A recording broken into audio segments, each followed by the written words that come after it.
Hi. So we get to my story. It's been a little while since we've been talking. I don't have any finished objects to share with you, but I've been busy. There was this thing called the Best Little Yarn Crawl in Texas, and if you've been following me on the Facebook group, you saw all my pictures that I did. I featured each shop on the Facebook group. So if you'd like to know kind of what the shops are in the Hill Country, I invite you to go to the Man vs. Knitting Facebook group and see some of the descriptions and pictures that are there. Really great time. I drove 800 miles in 3 days. I'm telling you, Texas is huge, and it was a lot of driving, but I did it, and I'm happy that I did it. I did it back in 2010, so it's been almost 10 years since I've been. A lot of new shops, I'm proud to say, and some of the older ones that I really didn't think I liked, but turned out to improve greatly, and then others that I really liked that could be better. I am giving you opinion now, but on the Facebook group page, you really couldn't tell. I was very objective, we'll say.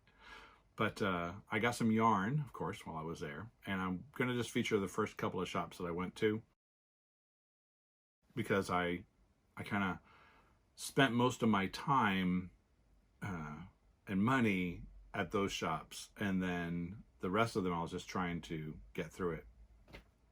But there's some yarn that I wanted to bring to you, so I'll do that now. The first one is from the Quilted Skein. If you saw the history segment, you'll note that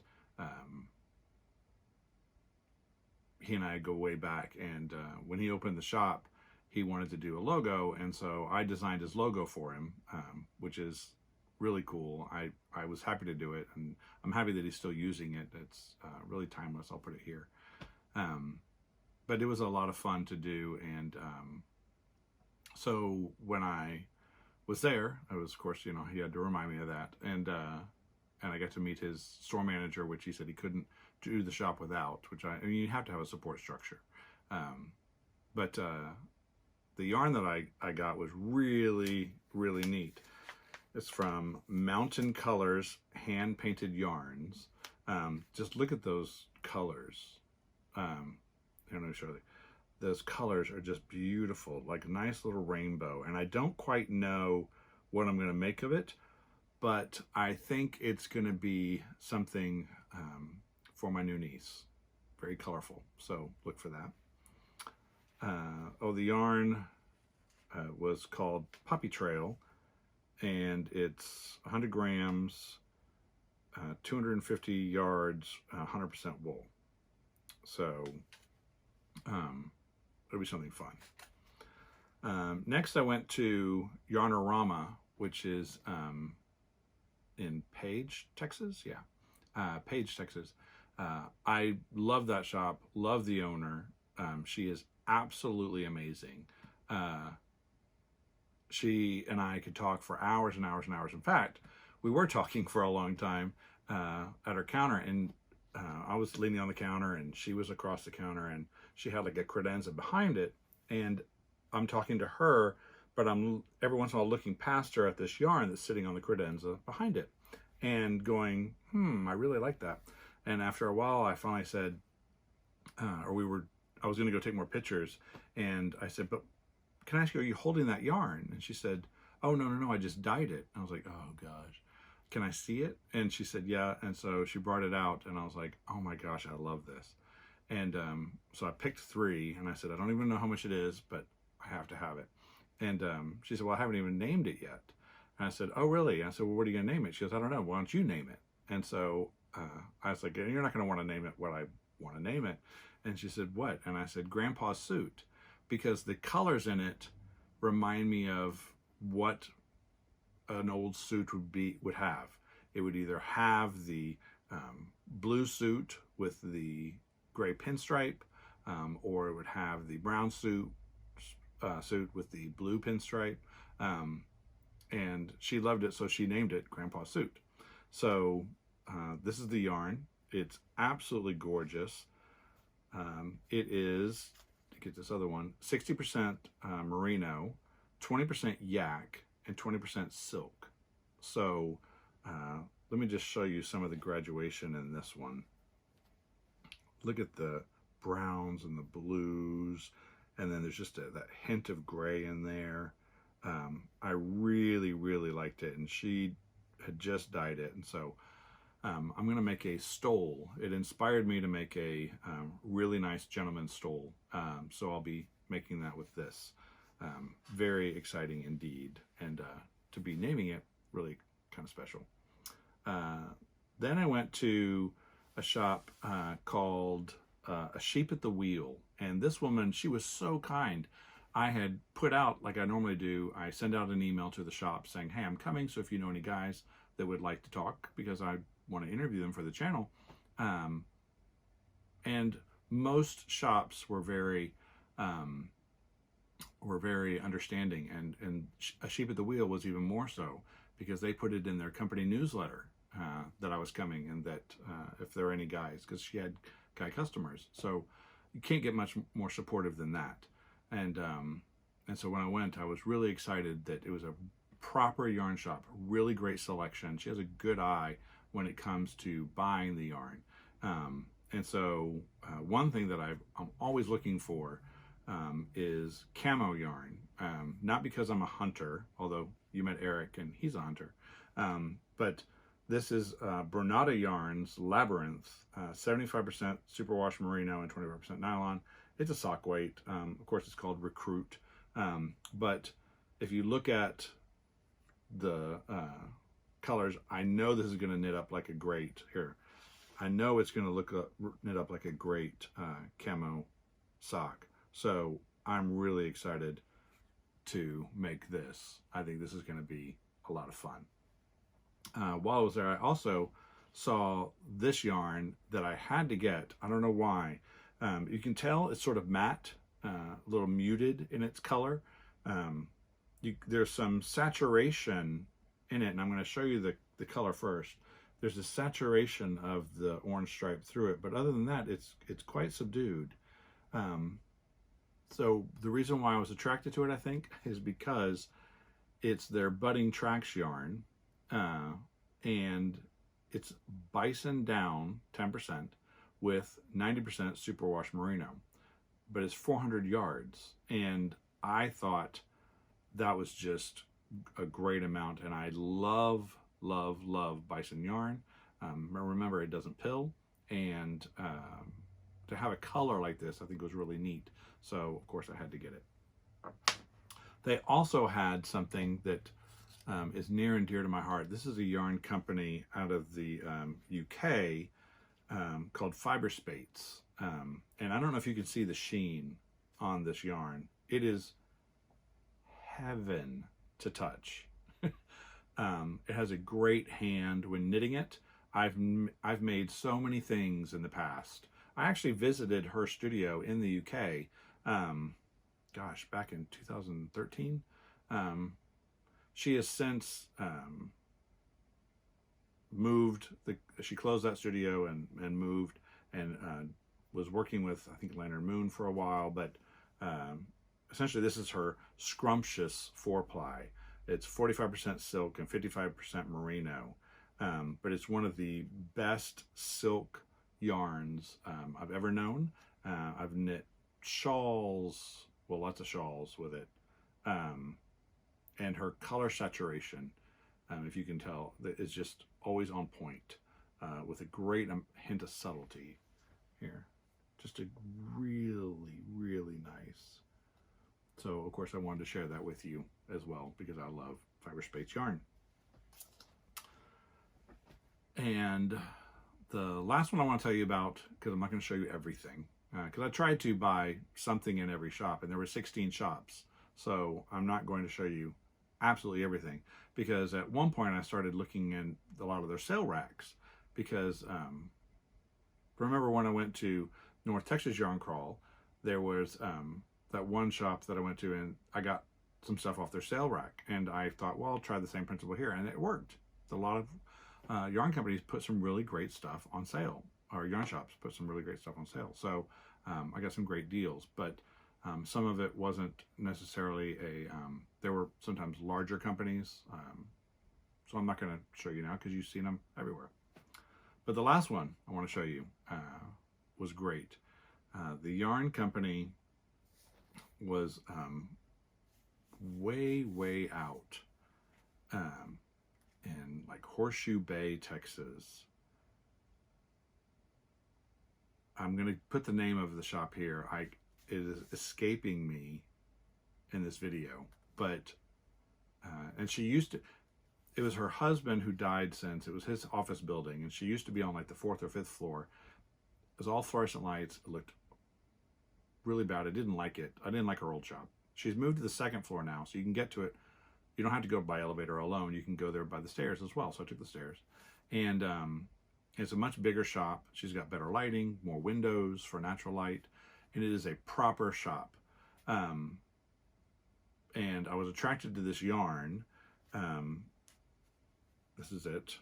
I don't know if you can tell. It's Rewa. It's 100% Tibetan yak down. For some reason, this is like the 3rd yak yarn I bought. I don't know why I was attracted to yaks or yak yarn during this event, but everywhere I went, if there was a yarn shop full of stuff, what I picked up had yak in it.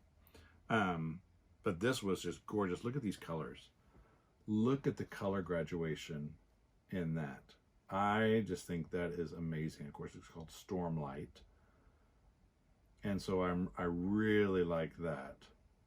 So I'm going to make inspired another man stole, which I'll be making. So I'm quite excited about that because I got 3 of them as well. So that's going to be a lot of fun. Designing and making that, because I think that's going to have a really fun to knit up. Next, I wanted to tell you guys, so as you know, if you saw the LYS section, I'm going to the East Texas Fiber Festival coming up. That's a lot of fun. There's another podcast, Leading Men Fiber Arts. They have a big yarn company as well, your big yarn dyers, and they're going to be there. And so I'm excited to talk to them potentially. Leon Alexander's going to be there, Roundtable Yarns. I didn't send out an email to a lot of the vendors before this show. I just didn't feel like this time I wanted to, push aggressively to interview people. I want to let it happen sort of organically. And then I'm super excited because I'll be going to... I was researching that local yarn show, and right before I was researching that for that local yarn show and saw that the 2020 Men's Knitting Retreat, Rocky Mountain Knitting Retreat, was still, registration was open. And I was like, And so I looked at airfare, it was very reasonable, and the cost of the retreat was very reasonable, and I thought, well, why not? So I registered, and I'm super excited. So I'll be going to that, and hopefully I can interview a couple of guys, or at least give you some of their perspectives, because I think that's be a really neat venue, because there are guys from all over that come to these retreats. So I'm super excited to get to go again. So that's something fun that I'm going to be doing. Additionally, I wanted to do this episode and have a giveaway. I haven't done a giveaway yet. I bought a bunch of stuff to give away and then forget to do the giveaway. So this one I thought, how am I going to flesh it out? Well, on the heels of men's knitting retreats that are open to men, I wanted to kind of bring you sort of the quintessential men's knitting magazine. There was a men's knitting magazine called Rib that occurred.